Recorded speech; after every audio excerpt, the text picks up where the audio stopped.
Magandang gabi po sa inyong lahat. Magandang gabi sa inyong lahat. Today is November 4. November 4 po is Monday, araw po ng Lunes. Maligayang kaarawan. Maligayang araw, pagsisimula ng mga araw sa buong sanglinggo, araw ng Lunes.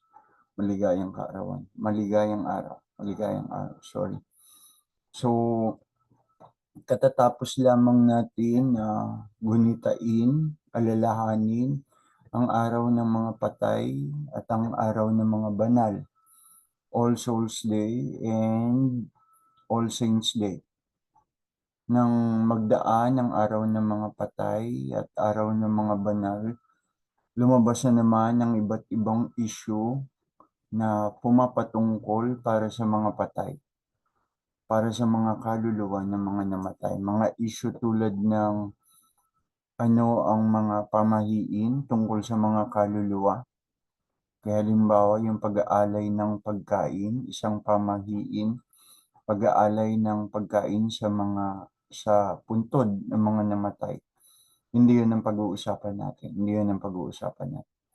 Ang pag-uusapan natin sa tingin ko ay mas mahalagang bagay kumpara doon. At ito yung issue ng kahalagahan o hindi kahalagahan o pangangailangan na ipanalangin ang kaluluwa ng mga namatay. Yun ang pag-uusapan natin. Kailangan pa bang ipanalangin ang kaluluwa ng mga namatay? May halaga pa bang ipanalangin sila, ang kanilang mga kaluluwa? Yun po ang pag-uusapan natin. Medyo mahaba-haba ito. May share screen po ako. Ipapanood sa inyo. Okay. Mula po ito sa ating isang kapatid na I think sa tingin ko hindi Katoliko. Okay? Kasi iba ang paniniwala niya sa paniniwala ng mga Katoliko tungkol sa pananalangin sa mga kaluluwa ng mga namatay. Wait po, share screen ako. Papakita ko sa inyo ang kanyang post. Okay. Wait lang po. Ito po. Video po ito. Okay. So, wait lang po. Ipi-play natin yung video. Malapit na naman ang undas at marami sa atin ginugunita ang araw ng mga patay. At hindi lang yan, ang iba, sineselebrate nila ang Halloween. Ang tanong, okay lang ba natin ipagdiwang ang mga ito? Kapag November 1, sinasabi natin na ito ay araw ng mga patay o tinatawag natin undas dito sa Pilipinas. Nakaugalian na natin dito sa Pilipinas na kapag November 1, tayo pumupunta sa sementeryo at sama-sama natin ginugunita yung mga taong nauna na sa atin or nauna nang namatay. Nagsasama-sama ang mga magkakamag-anak, nagtitirik sila ng kandila, inaalayan nila ng bulaklak ang namatay, at yung iba, pinapanalangin nila itong mga namatay. Ang tanong, okay lang ba na magpunta tayo sa sementeryo kapag November 1 at i-celebrate natin itong undas? Mga kapatid, okay lang po. Okay lang po na dalawin natin yung mga namatay na or yung mga nauna na sa atin doon sa sementeryo kapag November 1. Wala pong problema doon. Okay po, nabigyan natin sila ng bulaklak. Okay lang po na lagyan natin ng kandila, yung mga puntod ng mga namatay na po natin mga kamag-anak. Pero ang hindi lang po biblical dito is yung ipapanalangin pa po natin yung mga namatay na. Dahil ang sabi po dito sa Hebrews chapter 9 verse 27, itinakda sa mga tao na minsan lamang mamatay at pagkatapos ay ang paghukom. So kahit anong gawin pong panalangin natin dito sa namatay, kahit ilang beses pa po natin silang ipanalangin kung saan sila mapupunta, wala na po tayong magagawa doon. Meron niyang isang kwento, isang church member nang hingi siya ng prayer request dito sa isang pastor. At ang prayer request nitong church member na to sa pastor ay ipanalangin daw itong namatay niyang kamag-anak 1 week ago. Humihingi siya ng panalangin sa pastor, nagabayan daw yung kaluluwa niya pagkatapos mamatay. At higit sa lahat, siya ay mapunta doon sa langit. At pagkatapos sabihin nitong church member dito sa pastor ang kanyang prayer request, tinanong naman siya ng pastor. At ang sabi ng pastor, kapag ba ikaw ay kukuha ng isang pagsusulit or exam sa paaralan, kailan ka mananalangin? Bago ang exam o pagkatapos ng exam? Ang sabi nitong church member, syempre po, bago mag-exam, para bigyan ako ni Lord ng katalinuhan at masagot ko ng maayos yung exam. Sabi ng pastor, nadali mo. Yan yung katotohanan. Hindi mo na pwedeng ipinalangin yung exam kapag natapos ka na. Hindi pwedeng baguhin ni Lord yung sagot mo. Hindi na pwedeng mabago yan dahil nasagutan mo na yung exam. Ganyan din kapag namatay na ang isang tao. Kahit anong panalangin ang gawin mo, pagkatapos ng mamatay, wala ka nang magagawa. Kung mapupunta siya doon sa piling ng Diyos, doon na siya. At kung mapupunta siya sa Hades o sa impyerno, doon na rin siya. Wala nang second chance. Parang yung exam, kapag nasagutan na natin, hindi na mababago kahit anong panalangin pag gawin natin. Ang kaligtasan ng tao, pinapanalangin dapat yan habang siya ay nabubuhay dahil nasa kanyang desisyon. At pagkatapos ng mamatay, wala na magagawa yun. Dapat ipinapanalangin yung tao na yan nung siya ay buhay pa na magkaroon siya ng kaligtasan, hindi kapag siya ay namatay na. So tulad po ng ilustrasyon na ipinakita ko po sa inyo, ang buhay po ng tao kapag namatay na po siya, tapos na po doon, wala na po tayong magagawa at hindi na po natin sila maipanalangin pa. Dahil itinakda sa isang tao na minsan lang mamatay.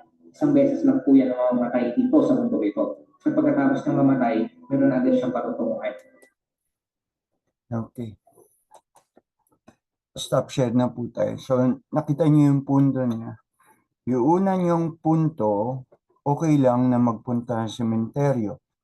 Okay lang na mag-alay ng bulaklak. Okay lang na magsindi ng kandila. Kalawa niyang punto, hindi biblikal na ipanalangin ang mga kaluluwa ng mga patay na. Dahil ang point niya, patay na sila. Kumbaga, katulad din ng sinabi niya, tapos na ang resulta ng test. Katulad ng sinabi niyang halimbawa. Pero iba yon. Iba yon sa akin na, iba yon yung kanyang paghalimbawa doon sa sitwasyon, kailan ka mananalangin bago mag-test or after the test. Iba yon. So, mamaya sasabihin ko ang aking point kung bakit iba. Ngayon naman, may papakita naman ako sa inyo, another video, share screen naman sa inyo, another video tungkol naman dyan sa issue din na yan. Okay, mula naman sa isang paring Katoliko, share screen po ako, wait lang.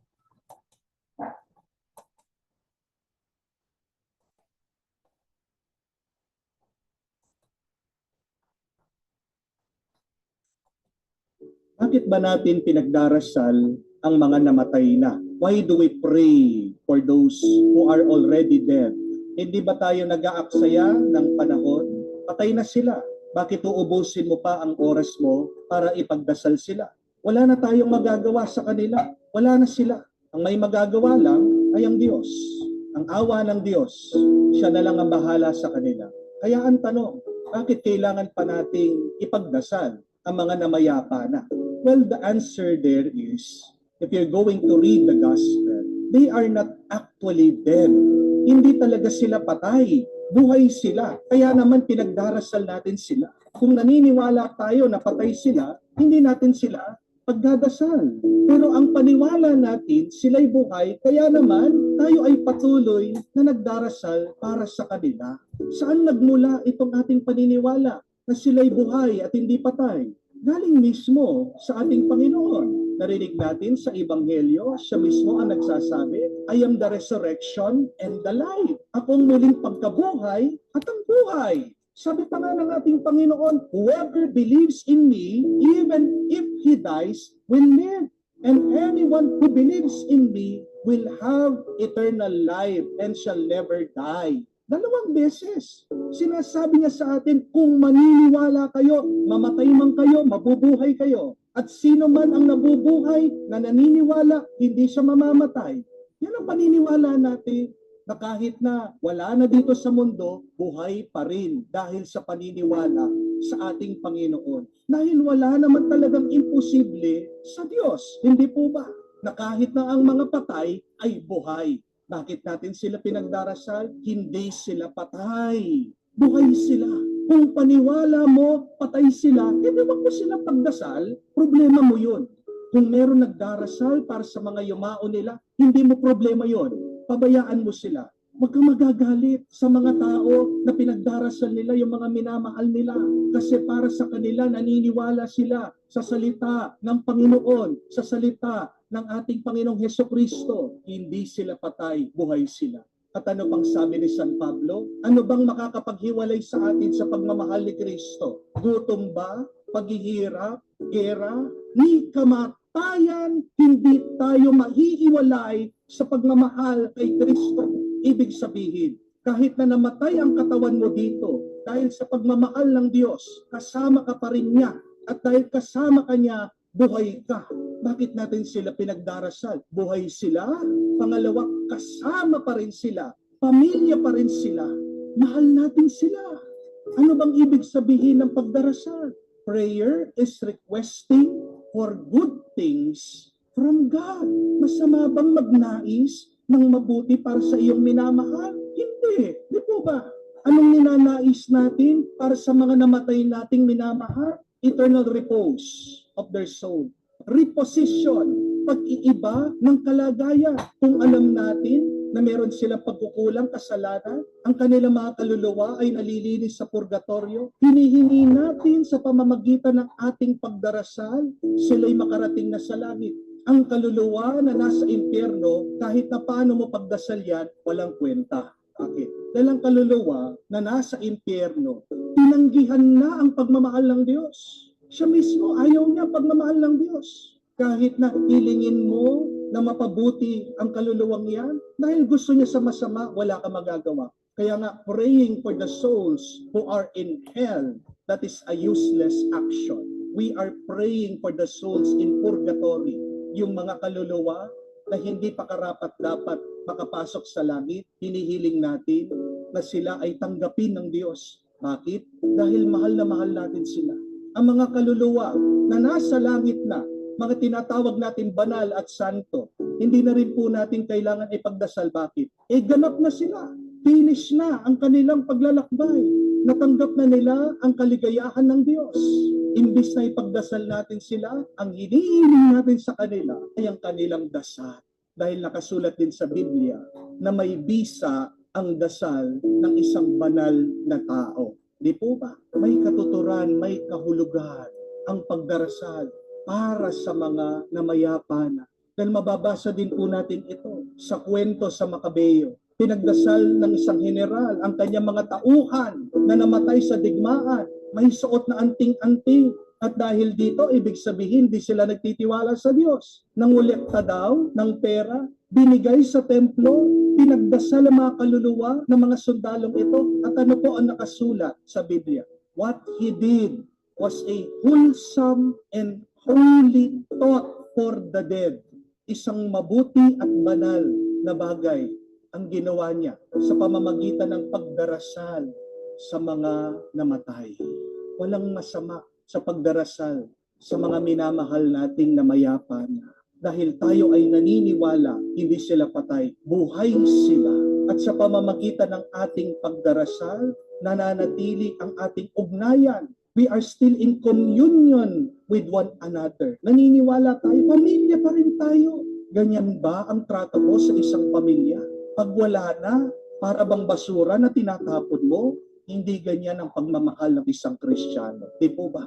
Pagpatuloy natin ang pagdarasal natin sa mga namayapa na kung naniniwala ka sa turo ni Kristo, siya ang buhay at ang muling pagkabuhay. Pagpatuloy mo ang pagdarasal sa mga namayapa na kung naniniwala ka na sila ay buhay pa rin at hindi patay. Pagpatuloy natin ang pagdarasal natin sa mga wala na dahil ito ay tanda ng ating pagmamahal sa kanila.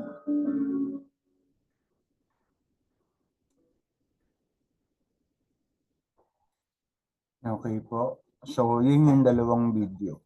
Yung unang video mula sa ating kapatid na hindi Katoliko, nagsasabing okay lang mag-alay ng bulaklak, okay lang magsindi ng kandila, okay lang pumunta sa sementeryo. Pero ang hindi okay sa kanya, ipanalangin ang mga kaluluwa ng mga namayapa. Dahil wala na daw iyong magagawa. Useless na daw yon. Yun ang point niya. Okay? Hindi daw biblical na ipanalangin ang kaluluwa ng mga namatay. Ngayon, pag pinuntahan naman natin yung point ni Padre, nag-cite din siya ng mga biblical verses na nagsasabi, biblical ang ipanalangin ang kaluluwa ng mga namatay. Cite niya, ako ang muling pagkabuhay at sino mang naniniwala sa akin. Si Kristo ang nagsasalita, at sino mang naniniwala sa akin, kahit mamatay, sila'y magkakaroon ng buhay. I am the resurrection and the life. He who believes in me, even though dies, will live again. Yun yung sinabi ni Father. So, ang question dyan, ang point ni Father, hindi pa talaga patay yung mga kaluluwa. Okay? Ang point ni Father ay parang point ko rin. Wala naman talagang kamatayan ng kaluluwa. Okay? Ang kaluluwa, ang namamatay ay ang katawang lupa. Ngunit ang kaluluwa, pagkatapos mamatay ng katawang lupa, ang kaluluwa, haharap sa Diyos. At siya'y huhukuman ng Diyos ayon sa kanyang paniniwala at ayon sa kanyang mga ginawa. Okay? Yun ang gagawin ng Diyos. Paghuhukom sa kaluluwa. At ang kaluluwang ito, meron pa rin kamalayan. Meron pa rin kamalayan. The disparity in skill between a trained fighter and a wannabe tough guy is immense. Like any sport, the more time someone spends practicing, the better they get. But for some reason, while no Wait lang po.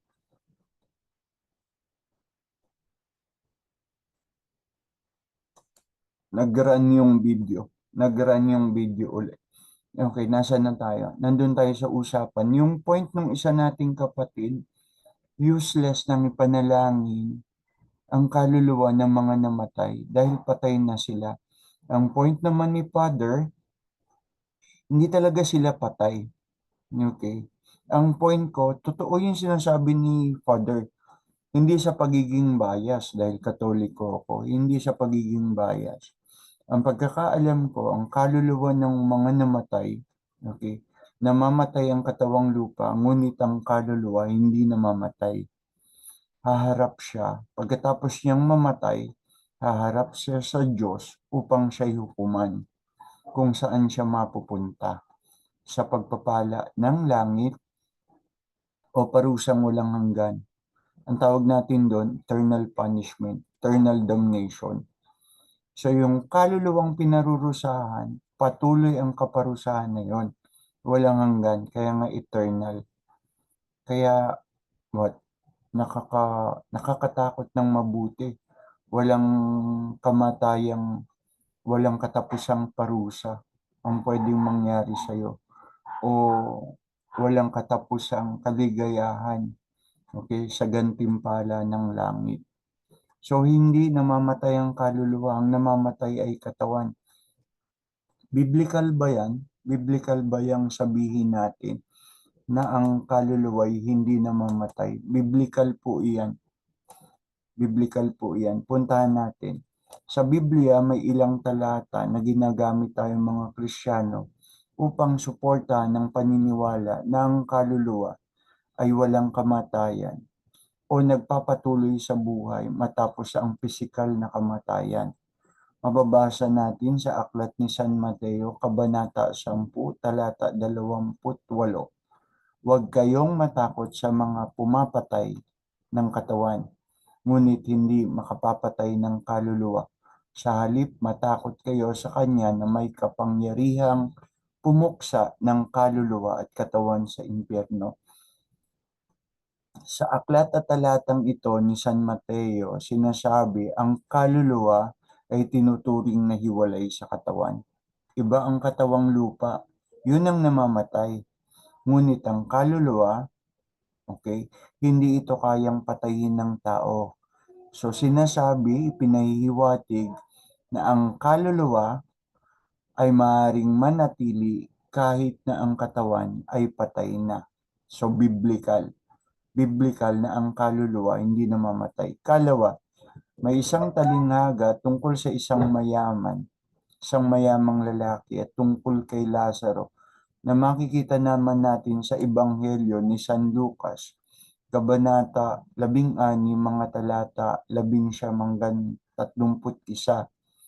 Ayon sa talinghagang ito, matapos ang kamatayan, ang kaluluwa ng mayamang lalaki at ni Lazaro ay nagpatuloy sa pagkakaroon ng kamalayan o buhay.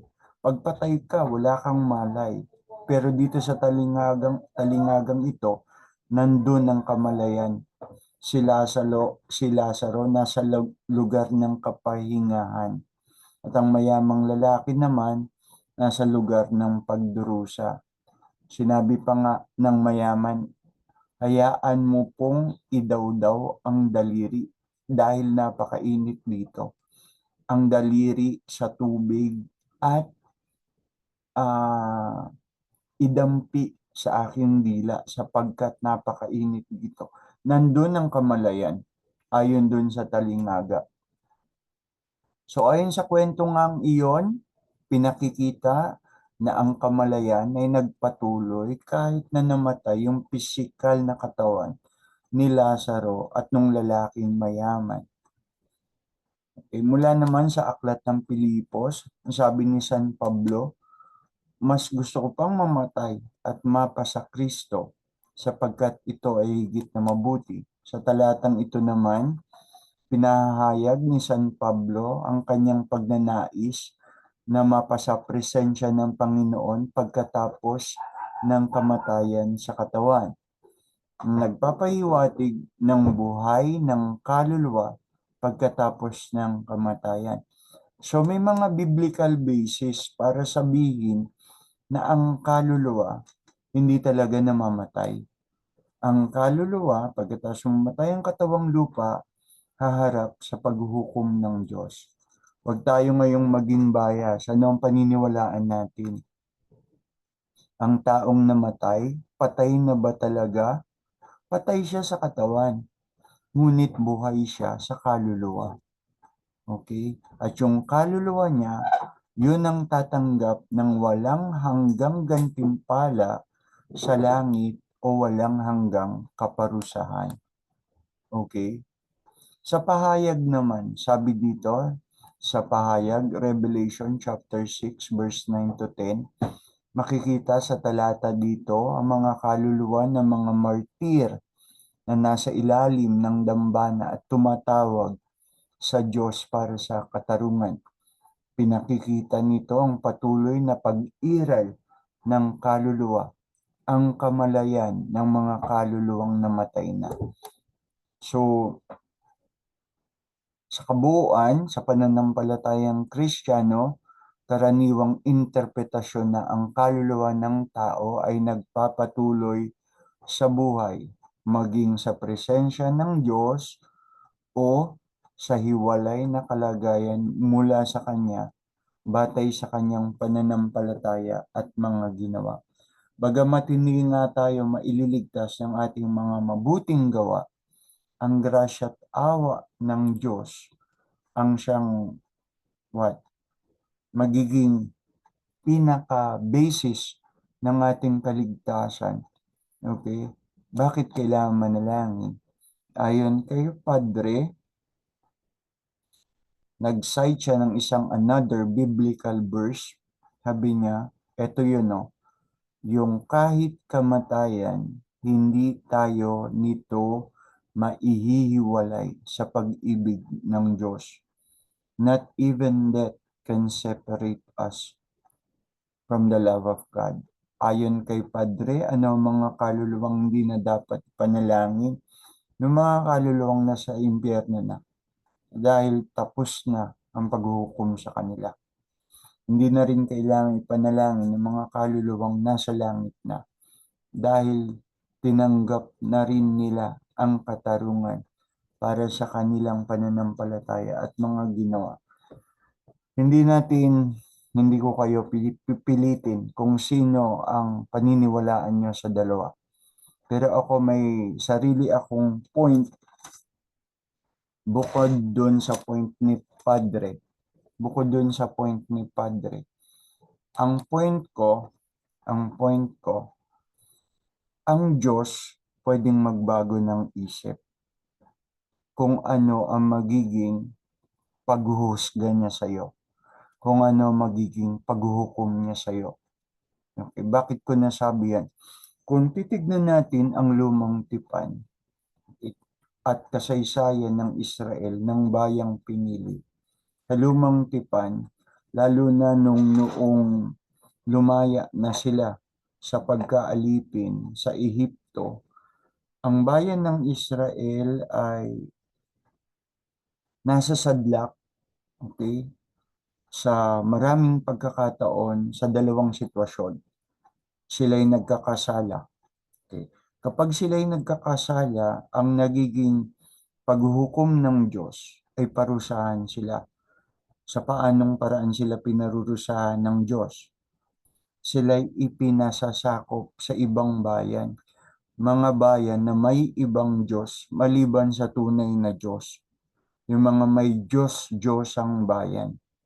At dahil sila'y nasasakop ng mga bayang ito, wala sa kanila ang kalayaan, nagiging biktima sila ng mga pagpapahirap at pang-abuso. So, kapag naroon na sila sa sitwasyong ganon, dumadating naman sa kanila ang realization na pagtatanto nila, na pag-iisip-isip nila na nagkasala sila kay Yahweh. And so, ang nangyayari, nagsisisi sila, nagbabalik loob sila kay Yahweh. At sa pagsisisi nila at pagbabalik loob kay Yahweh, ano naman ang naging paghuhukom ni Yahweh? Sila'y inililigtas sa mga paghihirap mula sa mga bayang sumakop sa kanila. Paano? Pinadadalan sila ng mga hukom, mga judges. Isa na nga rito yung halimbawa katulad ni Samson. Okay? Nasakop ang Israel ng ibang bayan dahil sila'y nagkasala kay Yahweh. Pinahintulutan ni Yahweh sakupin sila ng ibang bayan at sila'y nagsisi. Sa pagsisisi nila, sila'y nanalangin.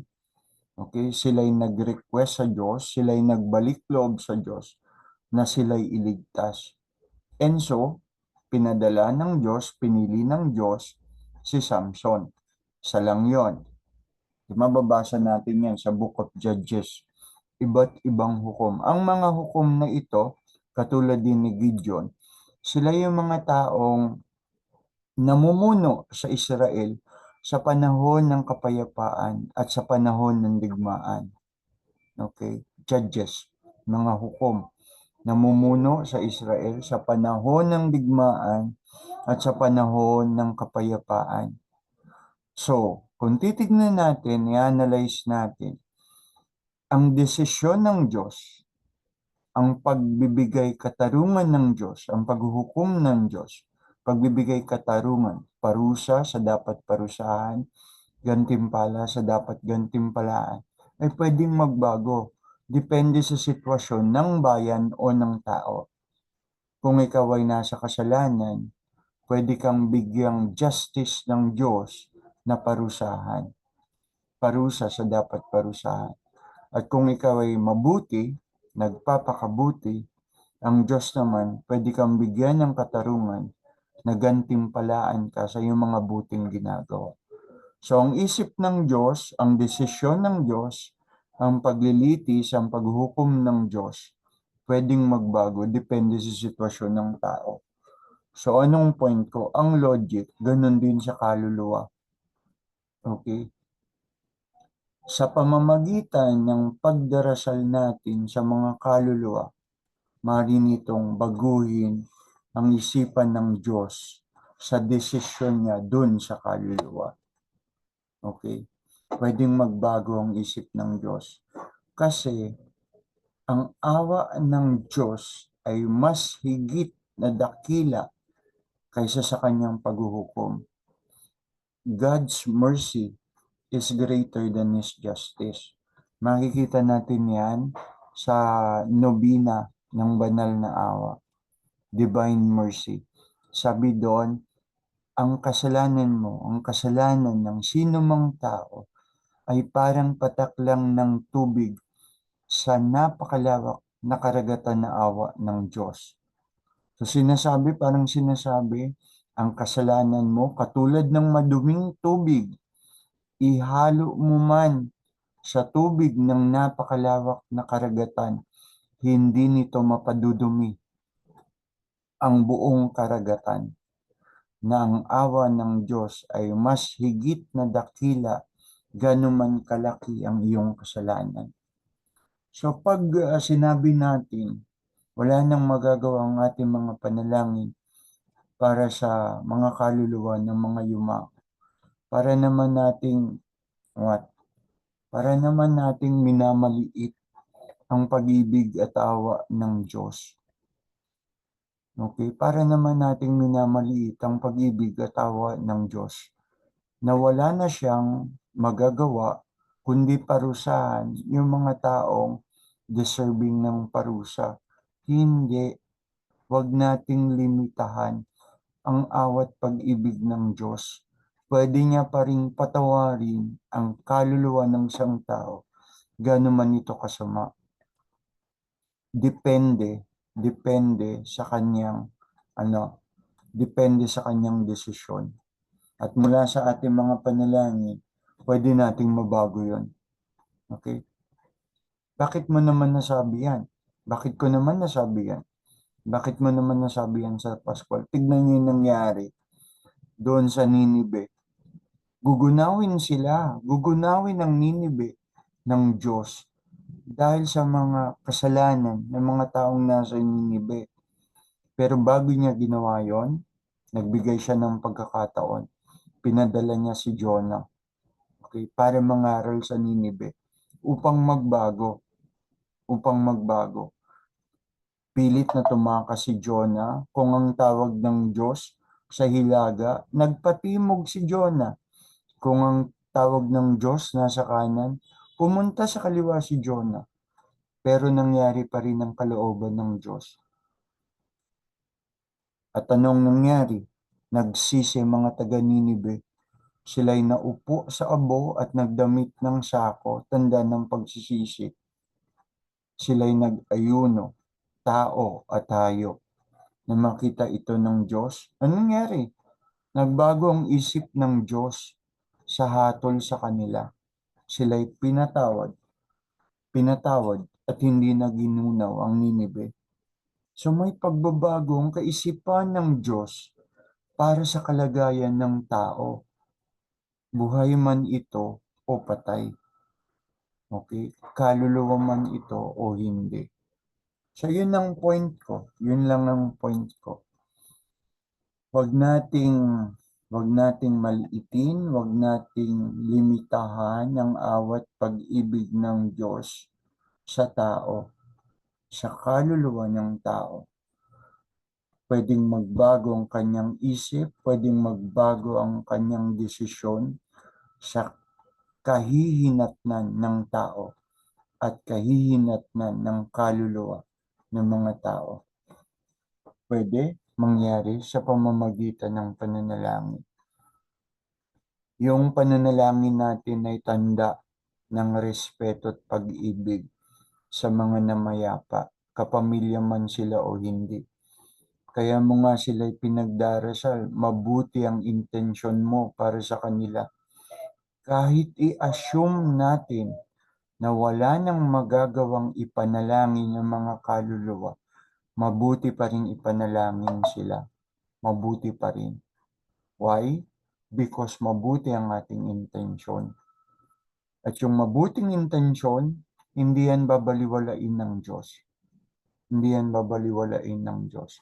Nag-cite si Padre ng isang example mula sa Biblia, mula sa aklat ng Makabeyo, ikalawang aklat ng Makabeyo, kung saan isang general ang nag-alay sa templo para sa kaluluwa ng mga namayapang sundalo at itinuring itong mabuti. Ang problema dito, ang aklat ng Makabeyo ay isa sa mga aklat na hindi tinatanggap ng mga protestanting sekta. Okay, hindi nila tanggap yung aklat ng Makabeo. Makabeo 1, Makabeo 2. Maccabees 1, Maccabees 2. Because doon sa dogmatikong, doctrinal na pagkakaiba ng paniniwala. Sa mga Katoliko, pinaniniwalaan niyang bahagi ng banal na aklat, ang aklat ng Makabeo. Pero dahil ang mga Protestante di naniniwala diyan, iba ang kanilang paniniwala. At laman nga ng aklat ng Makabeo, ikalawang Makabeo, ang importansya ng pananalangin, kahalagahan ng pananalangin para sa kaluluwa ng mga namatay. At dahil hindi tanggap ng mga protestanteng sekta ang aklat ng Makabeo bilang bahagi ng Biblia, hindi rin sila naniniwala sa kahalagahan ay panalangin ng kaluluwa ng mga yumao. Again, ang point ko, wag nating maliitin. Wag nating maliitin ang kapangyarihan ng Diyos, ang kalooban ng Diyos, kung sino ang kanyang kaaawaan, kung sino ang kanyang ililigtas. At ang tao, kahit namatay na ang katawang lupa, ang kaluluwa, katulad ng sinabi ni Padre, naniniwala din ako, buhay yan. Without bias. Hindi ko kinikilingan si Padre dahil Katoliko si Padre at Katoliko ako. Timbangin natin ang sitwasyon. Timbangin natin ang sitwasyon. Katulad ng sinasabi ni Padre, patuloy nating panalangin ang kaluluwa ng mga yumao. Para sa kanya, ito isang mabuting gawa. At sa akin, ganun din. Mabuti ang ating layunin. Di naman tayo nananalangin ng masama, di ba? Para sa ating sarili at para sa ibang tao. Hindi mo ipapanalangin ang kamatayan ng iyong mga kaaway. Papanalangin mong magkaroon ng linaw ng isip ang iyong mga kaaway upang mapatino o mapabuti. Hindi ka mananalangin, sana mamatay na po itong taong to dahil sobrang galit ko dito, sobrang sama ang ginawa niya sa akin. Lahat ng panalangin natin naglalayon ng mabuti. At anumang layon na mabuti, hindi yan babaliwalain ng Diyos sa palagay ko. Dahil in the first place, ang Diyos natin mabuti. Yan nga yung taglay na lyrics ng kanta, The Goodness of God. I love you, Lord, for your mercy never fails me. Ngayon, kung sinasabi mo, okay, na ang Diyos, okay, stricto sa kanyang pagbibigay hukom sa tao, magkaiba tayo ng Diyos na pinaniniwalaan. Okay, magkaiba tayo. Direkta na, magkaiba tayo ng Diyos na pinaniniwalaan. Okay? Do you know what you're saying? Alam mo pa ba ang sinasabi mo? Okay? Yung sabihin mo na, parang sinasabi mo, stricto masyado ang Diyos. Pag patay na, wala ng pag-asa. Hindi pa nga patay yun eh. May pag-asa pa yun para sa biyaya at grasya ng Diyos. May pag-asa pa yun sa awa ng Diyos. Ang kaluluwa ng tao, may pag-asa para sa awa ng Diyos, para sa pag-ibig ng Diyos. Yan lang. Humaba na ng humaba. Hanggang dito na lang po at hanggang sa muli. Tapusin na natin ito dito. Manalangin tayo sa ngalan ng Ama, ng Anak, ng Espiritu Santo. Amen. Luwalhati sa Ama, sa Anak, sa Espiritu Santo, kapara ng sa unang-una, ngayon, magpakailanman, magpasawalang hanggan. Amen. Maraming salamat po. Hanggang sa muli.